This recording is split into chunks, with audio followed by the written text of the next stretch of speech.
Necesitamos repoblar la microbiota por largos periodos de tiempo, ya que no es fácil restaurar la microbiota de un intestino dañado. Cuando mantenemos una buena higiene intestinal, cuando nuestros alimentos son buenos, cuando llevamos unos hábitos de vida saludables, no es necesario mucho más. Necesitamos tomar alimentos ricos en fermentados, ricos en vegetales, para que nuestra microbiota, las bacterias intestinales, puedan crecer, puedan comer y se puedan replicar. Cuando hay una alteración, cuando hay una patología, cuando hay una disfunción en el sistema, ya es más complejo. Nos encantaría poder tomar una semana probióticos y que todo vuelva a su normalidad. Pero desgraciadamente no es así. Cuando la mucosa del intestino se erosiona, cuando se altera la arquitectura bacteriana, necesitamos tiempo. Necesitamos tiempo. Y cuando hay tratamientos antibióticos, necesitamos tiempo. Las agresiones son múltiples, como hemos visto anteriormente. La variedad y la cantidad de la microbiota decrece con la edad. No es lo mismo tratar a un niño que tratar a un ser humano con 70 años. Porque fisiológicamente las bacterias que nos cohabitan van a ir bajando con la edad. Entonces, bueno, eso sería... Podríamos entrar en muchas investigaciones en las que unen la neurodegeneración del ser humano, la disfunción cognitiva del ser humano, con el declive de las bacterias intestinales. ¿Cómo podemos equilibrar? Vimos anteriormente cómo perdíamos las bacterias, cómo se dañaba la microbiota. Ahora vamos a ver cómo se regenera.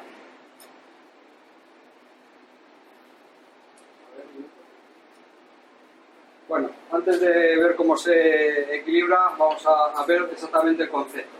¿Qué es un probiótico? Un probiótico son microorganismos vivos que cuando se administran en cantidades adecuadas confieren un beneficio al consumidor o huésped. Los mecanismos de acción son comunes a todos los probióticos. Uno, la seguridad biológica. No debe causar infecciones de órganos o de sistemas. Cuando tomamos un probiótico, esa es la primera necesidad de ser un probiótico, que no cause infecciones. La segunda es la capacidad de ser tolerados por el sistema inmunitario del organismo huésped y, por lo tanto, preferiblemente de procedencia intestinal. Evidentemente, tiene que ser una variedad bacteriana y un genotipo exactamente igual que el del ser humano. Y, en tercer lugar, tener una capacidad de resistir la acción de los ácidos gástricos, de las sales biliares, para llegar vivas en cantidades importantes a día. No sirve de nada que tomemos probióticos que no llegan a su sitio. Estamos diseñados para que no pase bacterias hacia abajo o que pasen en una cantidad muy pequeñita. Por eso es muy interesante tomar alimentos ricos en bacterias, en probióticos. Es muy interesante tomar, que el hábito diario sea el consumo de fermentados.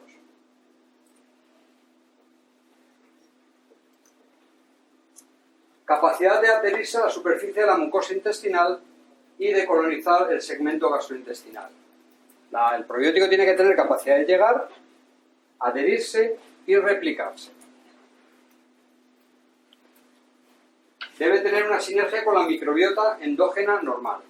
Debe ser amigos de la microbiota saprófita que en ese momento tenga el huésped. Tiene que ejercer un efecto barrera. Capacidad de producir sustancias que tengan una acción trófica sobre la mucosa y sobre el epitelio. Capacidad de potenciar las defensas inmunitarias del huésped. El probiótico es igual a vida. Probiótico exactamente igual a vida. Bacterias. Los probióticos, ¿cómo actúan? Actúan por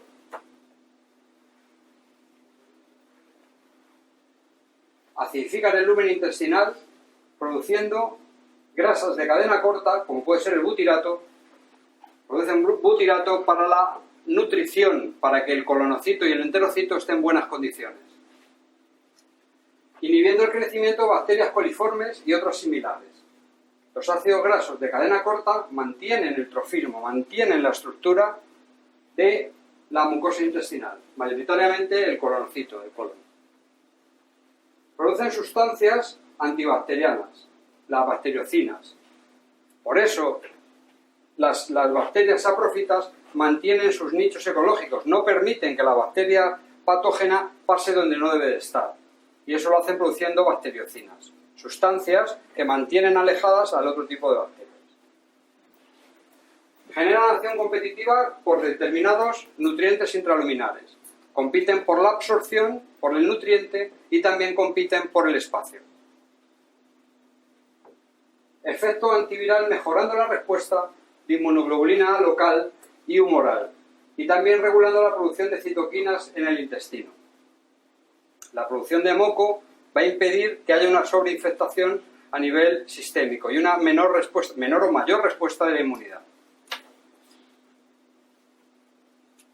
¿Qué efectos nutricionales tienen los probióticos? Multitud de ellos. Ayudan a la digestión de las proteínas, generando la proteólisis. Ayudan a la digestión de las grasas, generando lipólisis. Y ayudan en la digestión de la lactosa y la asimilación de aminoácidos. Pero no solo en la asimilación de los aminoácidos, sino también en la producción. Hablábamos anteriormente de la producción de triptófano. Los otros múltiples aminoácidos también son producidos por las bacterias. Ayudan en la síntesis de las vitaminas del grupo B. ¿Qué efectos tiene la microbiota en la anatomía y la fisiología del tracto gastrointestinal? Volumen de los compartimentos digestivos. Ayudan a que la mucosa esté en buenas condiciones y que cada grupo bacteriano esté en su sitio adecuado. Superficie intestinal de absorción. Mejoran la superficie de las vellosidades intestinales. Es como alargar la superficie de absorción del intestino. La dimensión y la renovación celular de las microvellosidades.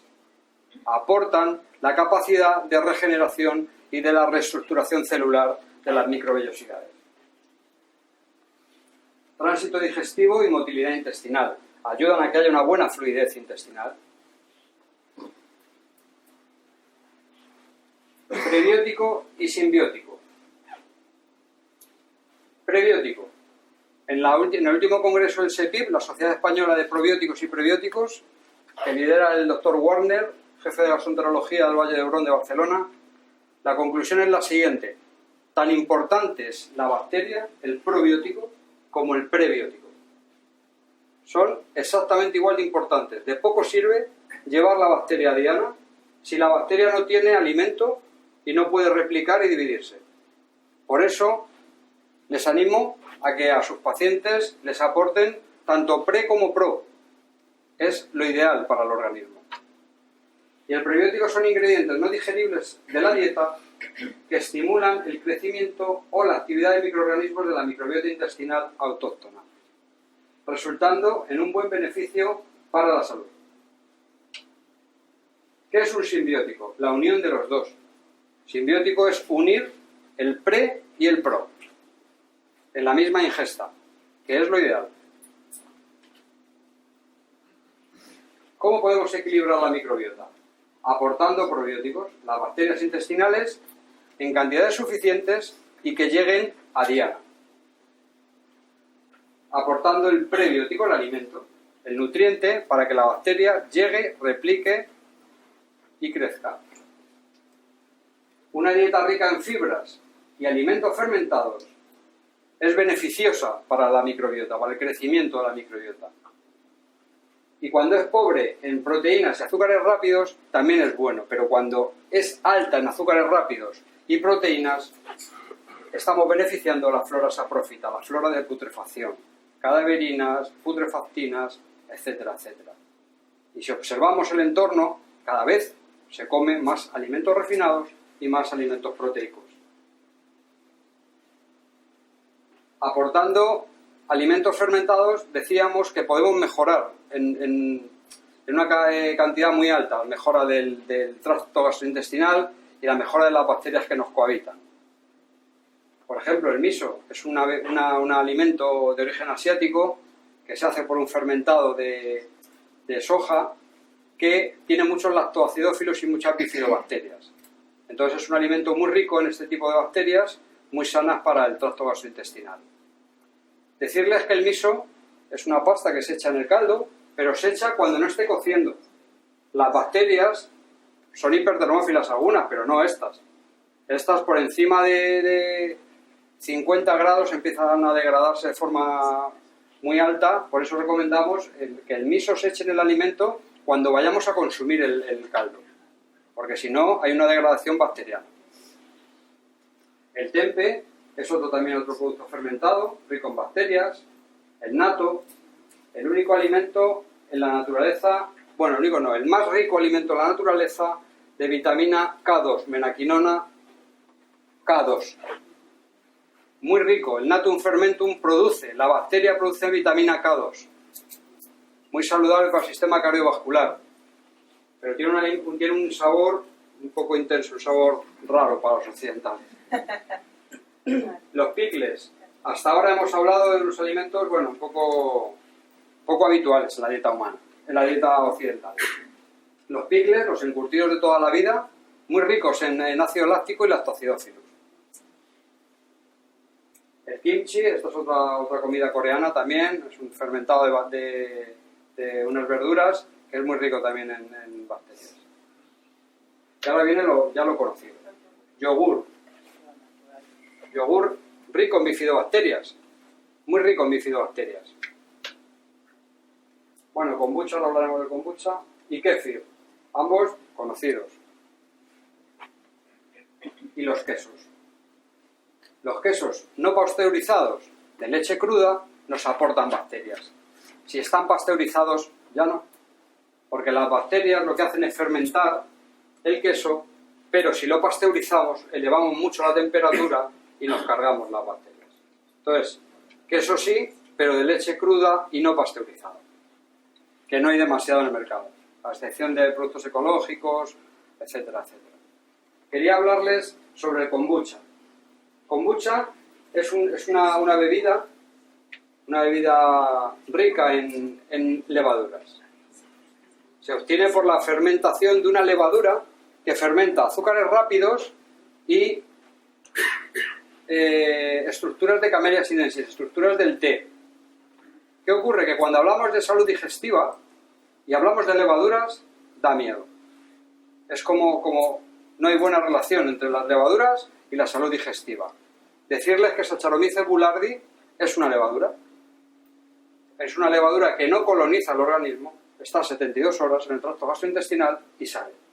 Pero tiene una particularidad, que compite por espacio, absorción, etcétera, etcétera, con Candida albicans.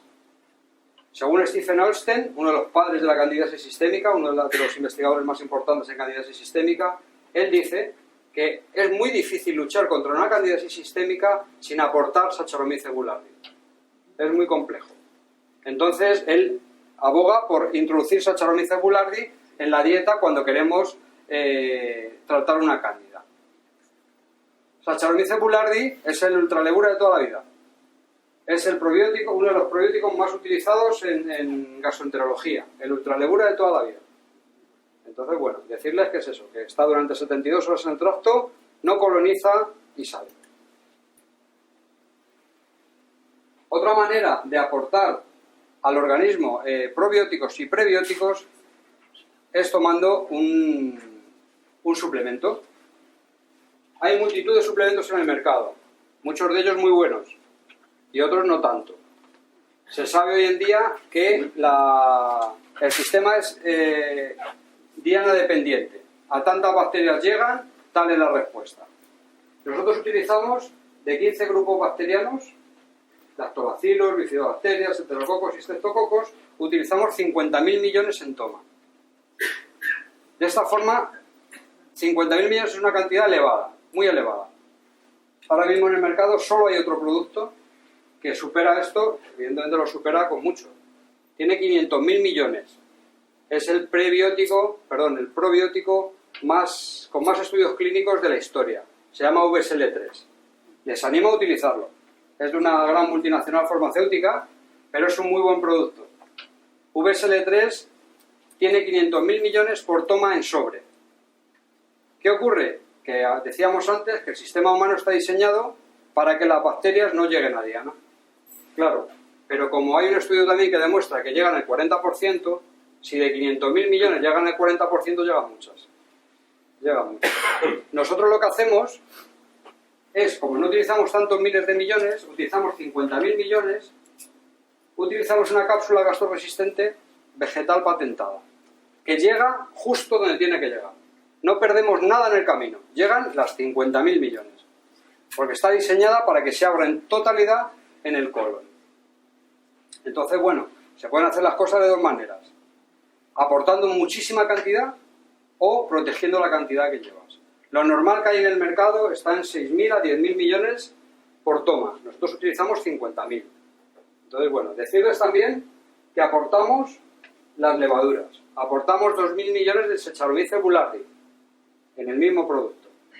Y también le aportamos el alimento, los FOS, fructooligosacáridos que obtenemos del yacón, un tubérculo de origen andino muy rico en FOS. Aportamos glutamina. Como decíamos antes, la importancia que tiene la glutamina para conservar el epitelio, para bajar la inflamación y controlar la hiperpermeabilidad. Aportamos magnesio y la vitamina B6 como cofactor necesario para la llegada de la glutamina al enterocito. Y todo está protegido con cápsula gastroresistente.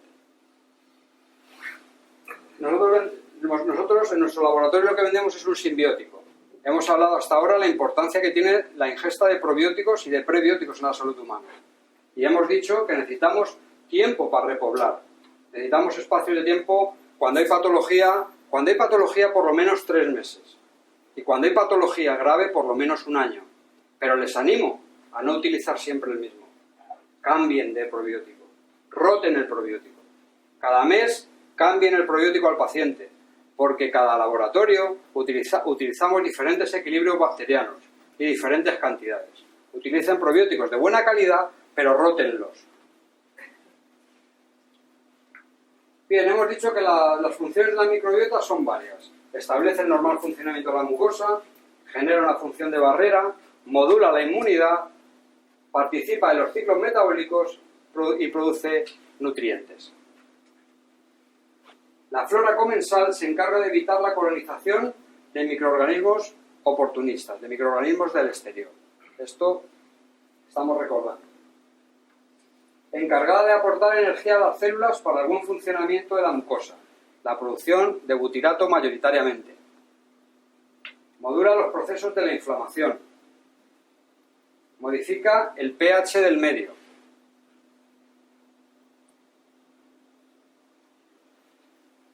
Decíamos que estamos literalmente tapizados y colonizados por microorganismos. De ellos depende nuestra salud. Cuando hay una alteración a nivel de piel de este equilibrio, vienen las patologías y las disfunciones en la piel. En el organismo humano no hay ni buenos ni malos. Lo interesante es mantener los nichos ecológicos y que cada grupo bacteriano esté donde tiene que estar. Si la flora patógena va hacia adelante y la flora saprófita echa para atrás, la colonización se empieza a dar. Si el equilibrio existe, cada una está en su sitio. No existen ni los buenos ni los malos, como decía anteriormente. El equilibrio es la clave de la salud en el ser humano. Producción de vitaminas, de ácidos grasos, de aminoácidos, de minerales, etcétera, etcétera, por parte de la microbiota.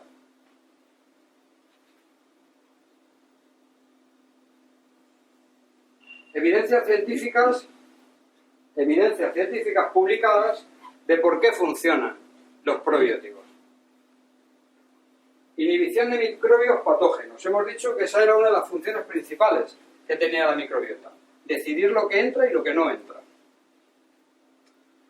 Inhibición de proliferación de cándidas. La toma de probióticos reduce la proliferación de cándidas orales del muguet en los ancianos, y los ancianos son más vulnerables a este tipo de colonización.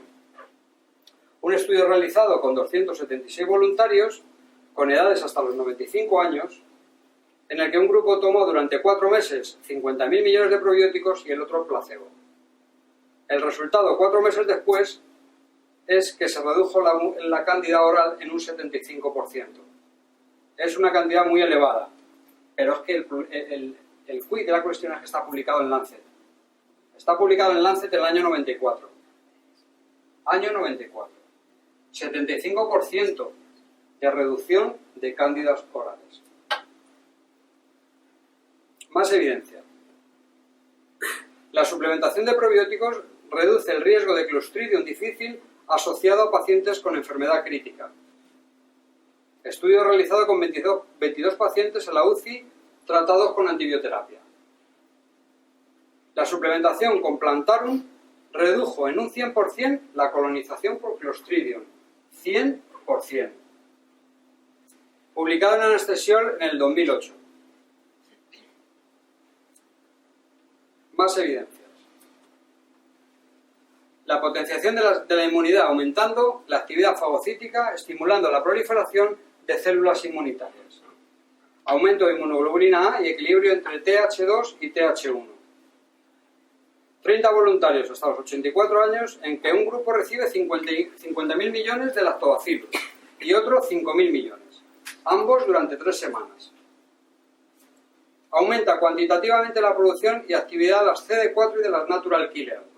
Aumenta la actividad fagocítica de los linfocitos. Dosis dependiente. Esta respuesta es dosis dependiente. A mayor cantidad de bacterias, mejor respuesta en la inmunidad. Publicado en American Journal en el 2001. La suplementación con probióticos mejora la función de barrera de mucosa en personas con diarrea, predominantemente síndrome de colon irritable. Estudio con 30 pacientes a los que se les administró Lactobacillus acidophilus y Bifidobacteria lungum. Se disminuyó la permeabilidad del intestino en un 64%. Aliment Pharmacol. 64%.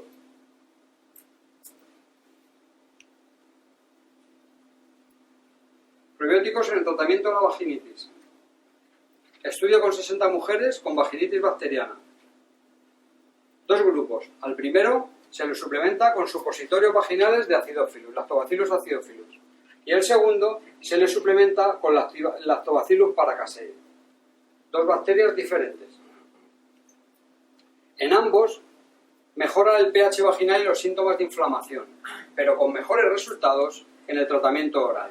Tiene sentido que tenga mejores resultados en el tratamiento oral.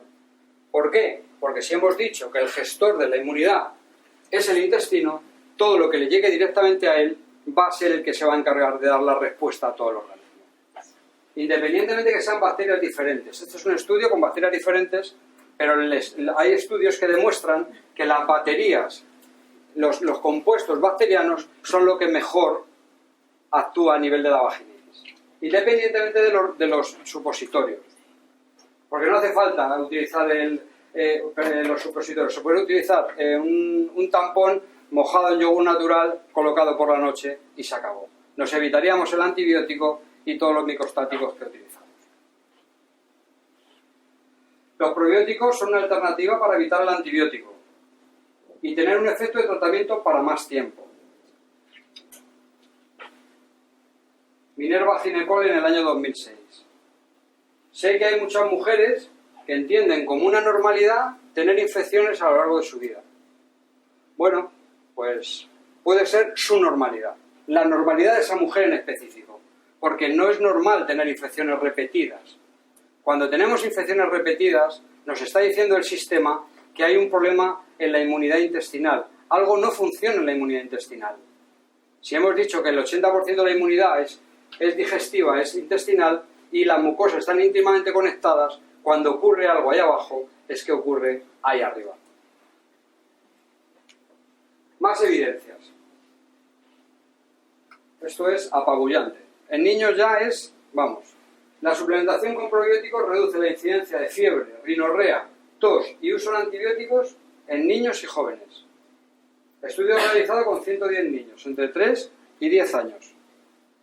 A un grupo se le suministra Bifidobacterium acidophilus y a otros una combinación bacteriana. La reducción de fiebre en una monobacteria 53% y en un compuesto 73%. En disminución de tos 41% con monobacteria y 62% con la bacteria. La rinorrea de un 28 al 59% y la disminución de toma de antibióticos hasta un 84%. Hasta un 84% de la... evitaríamos a nuestros hijos la ingesta de antibióticos. Y está publicado en Pediatrics en el año 2009. Evidencia científica. Pero no sabemos por qué no llega. No llega a quien tiene que llegar. Bueno, la microbiota y el microbioma cumple funciones vitales y esenciales para la salud. Hasta ahora habíamos hablado de la microbiota, las bacterias, los microorganismos que cohabitan con el ser humano. Ahora vamos a hablar del microbioma. El microbioma es el genoma colectivo perteneciente a los simbiontes, a las bacterias que viven en un organismo hospedador, que viven en el ser humano. Básicamente, los genes que este grupo de microorganismos aportan al ser humano. Todos sabemos la importancia que se le dio a descifrar el código genético humano. Claro que tenía mucha importancia, pero si hablamos de números, esto también tiene una relevancia muy notable.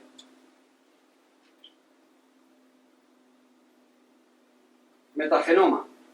La comparación de las secuencias de los ARN16S o de los genes que lo codifican ha tenido una enorme repercusión, dando lugar al sistema de clasificación vigente y permitiendo la identificación rápida y precisa de las bacterias que nos cohabitan. Gracias al ARN16S ya se sabe, ya se tiene identificado absolutamente todo lo que tiene el ser humano. Bien. El genoma es la secuencia de ADN de un ser humano y está compuesto entre 22.500 a 25.000 genes diferentes. Se gastaron mucho dinero para saber esto y descifrar ese mapa. De 22.500 a 25.000 genes diferentes tenemos todos los seres humanos. Pero fíjense, solo aquí tenemos más de 3 millones de genes no humanos. Más de 3 millones de genes no humanos aquí.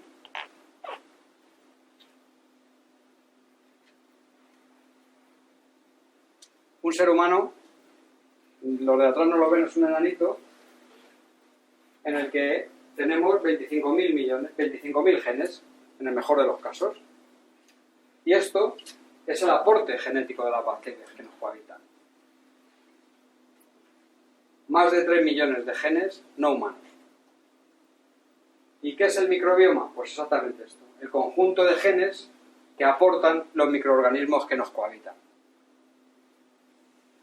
Y yo les traslado esta pregunta. Si el ser humano es un 90% bacterias, con 3 millones de genes, y un 10% de células humanas con 25.000 genes, ¿cuál de los dos influye más en la salud? Evidentemente, los dos influyen. Pero tenemos que ver en qué cuantía influyen las bacterias, que parece ser que es mucho.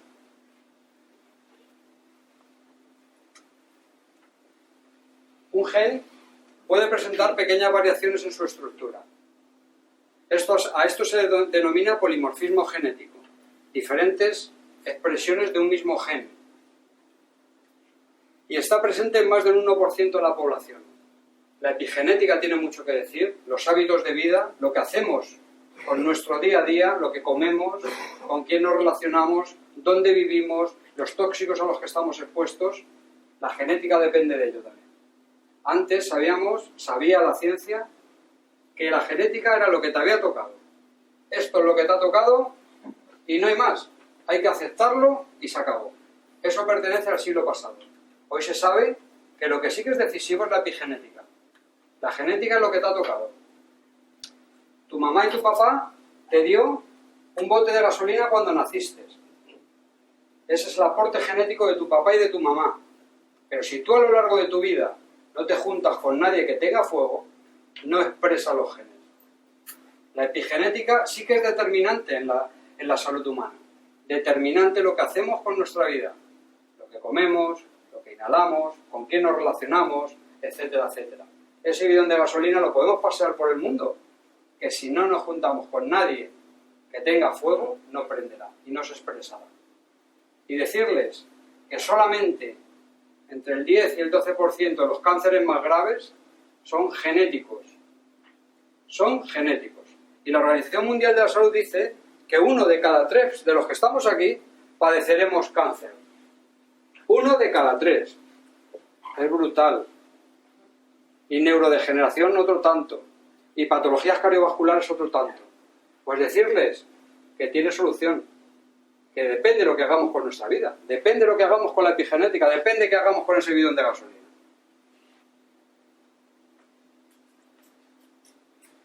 Los polimorfismos genéticos pueden ser la causa de un mal funcionamiento en la microbiota.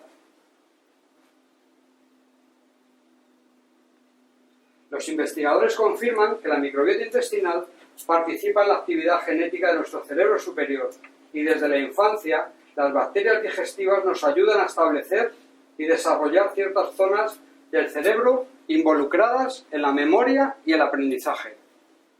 Hay una conexión directa. Luego veremos las rutas de comunicación entre el intestino y el cerebro. Conectoma. Es el genoma del cerebro. Es el mapa de las conexiones neuronales. Es un hito para la ciencia. No se había conseguido, no se ha descifrado del todo. Están ahora mismo en pañales. Pero gracias a la tecnología, a los ordenadores de última generación, se está consiguiendo descifrar todo este mapa cerebral. Y saben que está íntimamente relacionado con las conexiones del sistema nervioso entérico. El conectoma y el sistema nervioso entérico están íntimamente ligados. En un reciente artículo de la revista Science se ha comparado los microbiomas intestinales de 60 especies diferentes de mamíferos, incluyendo al ser humano. Lo que se ha encontrado es que los carnívoros presentan la menor diversidad en cantidad y en grupos bacterianos de todo el grupo. Los herbívoros son los que mayor cantidad bacteriana aportan, tienen, y los en familias y en cantidad. ¿Y esto qué nos dice? Que una alimentación rica en vegetales y frutas va a ser beneficioso para la función de todo el tracto gastrointestinal. Al final, todo el mundo dice lo mismo. Buena alimentación, buen entorno, buen estado de ánimo, buenos alimentos. Es que al final la medicina biológica y la medicina naturista siempre dice lo mismo. Y la ciencia al final da la razón. Nuestro narcisismo nos ha impedido avanzar. Hemos tendido a pensar que disponíamos de todas las funciones necesarias para la salud. Pero solo porque los microbios nos resulten ajenos y los adquiramos a lo largo de la vida, no significa que constituyan una parte menos importante del ser humano. Lo dice un biólogo especialista en microbiota. Antes, en el siglo pasado, la ciencia sabía o entendía que tenía que luchar contra los microbios, tenía que luchar contra todo el grupo bacteriano que cohabitaban con el ser humano. Pensaban que la salud dependía de eso. Hoy en día hay un cambio de paradigma, tanto en la biología como en la medicina. Hoy toda la ciencia, toda la medicina de vanguardia va por el equilibrio, la conservación de estos grupos bacterianos. Sistema nervioso entérico, el segundo cerebro, la conexión. Bueno, un mapa muy lioso de entender, que existe, que es fisiología, y que vamos a ver un poquito cómo encajamos el problema.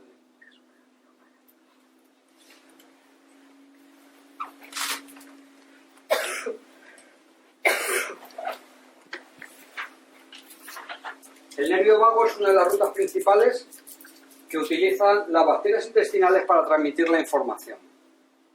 Es como una autopista de peaje, una conexión entre el intestino y el cerebro. Casi todos pensábamos que el cerebro era el órgano principal, Hoy se sabe que los dos son igual de importantes. El intestino envía mucha más información al cerebro que viceversa. Hasta 10 veces más de información del intestino al cerebro que del cerebro al intestino.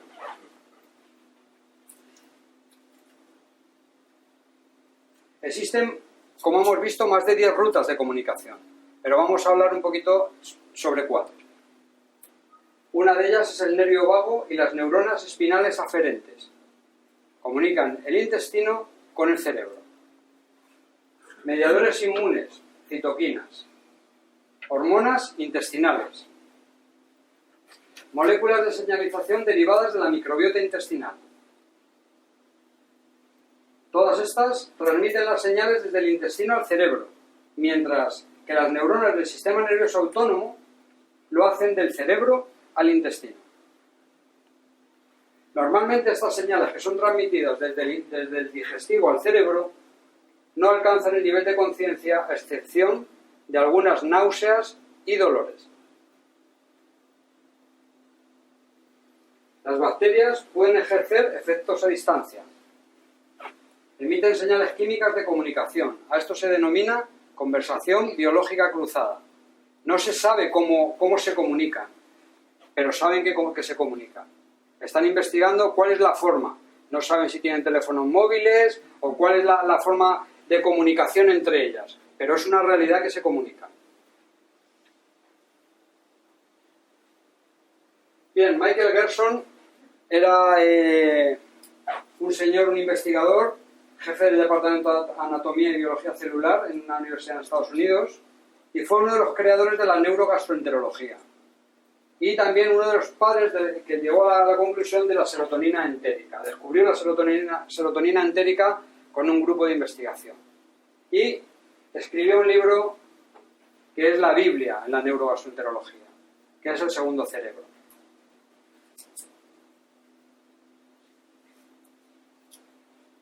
El sistema nervioso entérico es un vasto almacén químico en el que están representadas todas y cada una de las clases de los neurotransmisores que operan en el cerebro.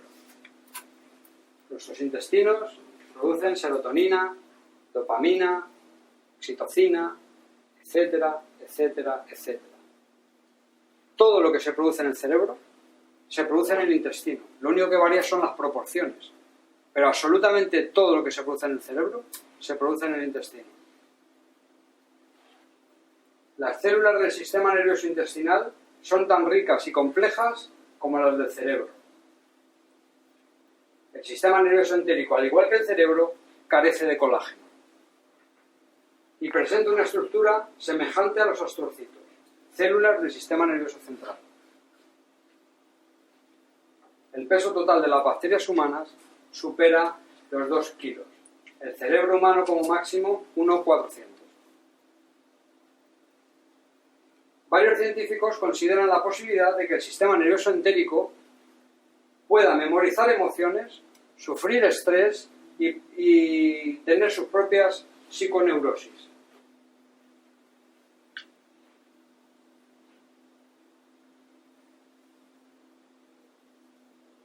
La distribución de las neuronas cerebrales y gástricas ocurre en las primeras fases del desarrollo embrionario.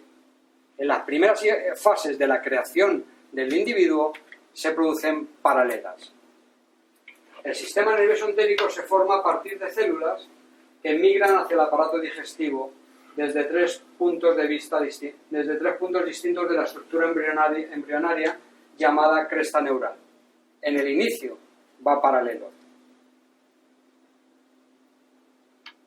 Por 2, es sabido que las migrañas calman los intestinos hiperactivos. Los antidepresivos producen trastornos digestivos. El estreñimiento provoca irritabilidad y el miedo provoca diarrea. La acidez de estómago produce enfado. Y en el organismo humano todo sigue interconectado. Entender esto yo creo que es la clave de la salud. Saber que todo tiene importancia. Hablábamos al principio que una sola enzima es capaz de alterar una ruta de una cascada, y la puede alterar y llevar al ser humano a la enfermedad. Todo está interconectado en el organismo humano. Somos una máquina biológica perfecta, pero muchas veces nos empeñamos en no dejar.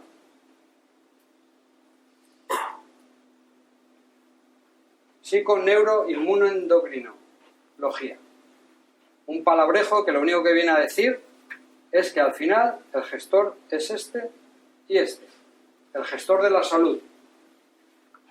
Lo que pensamos y lo que sentimos. Y no sabemos si lo sentimos aquí o lo sentimos aquí. Lo pensamos aquí o lo sentimos aquí. No se sabe. Es un binomio.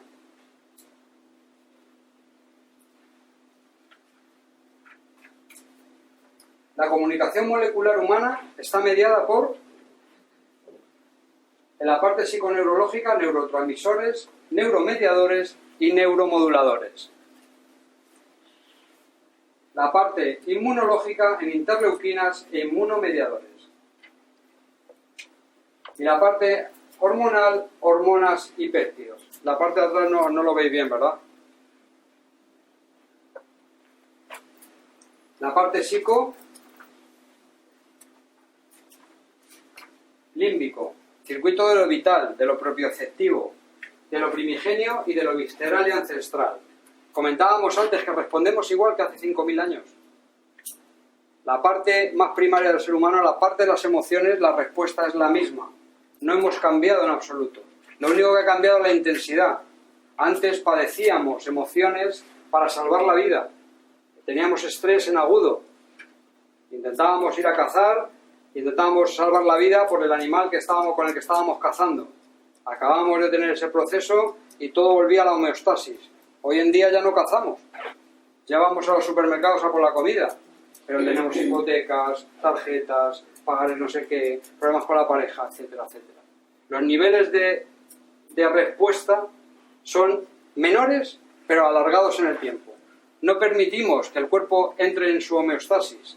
No permitimos, no le dejamos. La parte paralímbica, el circuito de lo valorativo, de jerarquizar, de dar importancia. Y en la parte pineal, que hemos hablado anteriormente por la ruta de la serotonina, responsable de la traducción de las señales lumínicas en químicas, lo que permite la sincronización de los ritmos circadianos.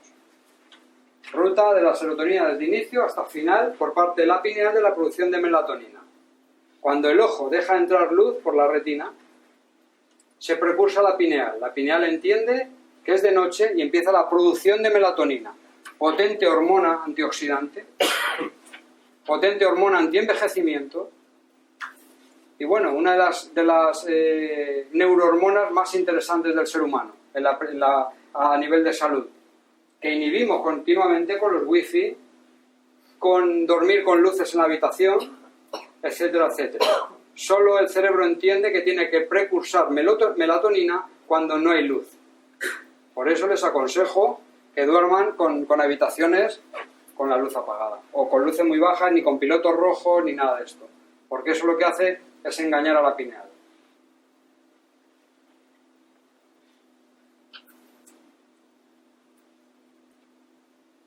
Aparte neurotransmisores, no me voy a entrar aquí, neuromediadores y neuromoduladores. La parte inmunitaria, un gran círculo en el que incluimos sistema nervioso central y sistema nervioso entérico como un gran todo. Sistema nervioso central y sistema nervioso entérico como una unidad. La inmunidad adaptativa y la innata dentro de esa gran estructura inmunitaria.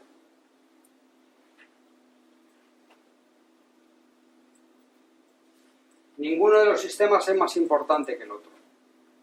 Nada es más importante que nada en el organismo. Todo tiene igual importancia. Por eso le animo a ver al ser humano en su totalidad, con perspectiva. De estos dos sistemas, el sistema nervioso y el sistema inmunitario, son los dos únicos sistemas con capacidad de memoria y de aprendizaje. La inmunidad y el sistema nervioso son los dos únicos sistemas que aprenden. Bueno, aquí vemos un mapa hormonal, que no vamos a entrar en él. Y aquí vemos una señorita que parece que está un poco hormonada.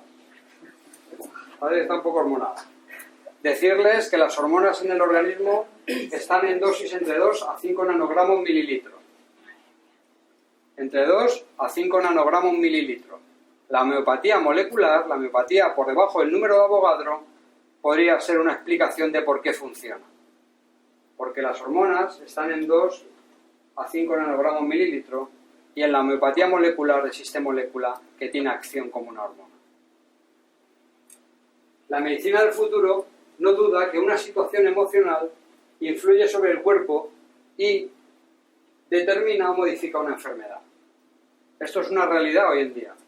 Ya hasta en los grandes centros hospitalarios se está poniendo personal para la atención de muchos pacientes porque se ha llegado a la conclusión que cuando el paciente tiene una mejor percepción del entorno, está más contento, está más tranquilo, se le tiene que aportar mucho menos fármacos, mucho menos quimioterápicos, etcétera, etcétera. La realidad la creamos, la realidad la interpretamos y en base a lo que interpretamos de la realidad respondemos. Por eso les animo, porque es gratis. Podemos pensar en positivo o podemos pensar en negativo, pero una vez que hemos pensado no hay vuelta atrás. El cerebro les llega la respuesta del pensamiento y en base a eso genera el volcado hormonal. El volcado hormonal ya no lo podemos controlar. Si pensamos en negativo, tenemos que estar dispuestos a sufrir el proceso de la cascada hormonal de los altos niveles de cortisol y de adrenalina. La respuesta ya no es controlable, pero sí podemos controlar la respuesta en los pensamientos. Si pensamos bonito, tendremos respuesta hormonal bonita. Si pensamos feo, tendremos respuesta hormonal, que es la que es. Altos niveles de estrés, de miedo, etcétera, etcétera. Iba a decir algo que se me ha ido. Bueno, a mí este señor me gustaba mucho. Me gustaba un montón. Era el padre Adolf Meyer, padre de la psiquiatría moderna. Al final de sus días, después de mucho estudio, llegó a la conclusión de que la locura se gesta en el vientre. Vete tú a contarle esto a un psiquiatra. Día de hoy. Hipócrates, padre de la medicina moderna, postulaba que en el ser humano primero enferma la mente. Y en el organismo humano todo sigue interconectado. Ya estamos terminando.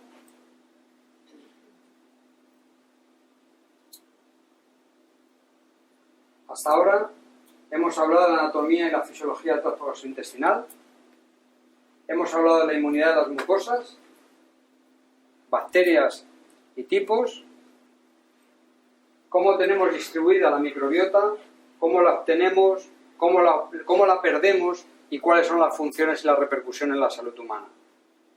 También hemos hablado del aporte genético y su repercusión. Y por último, sistema nervioso entérico, la correlación entre el intestino y el cerebro.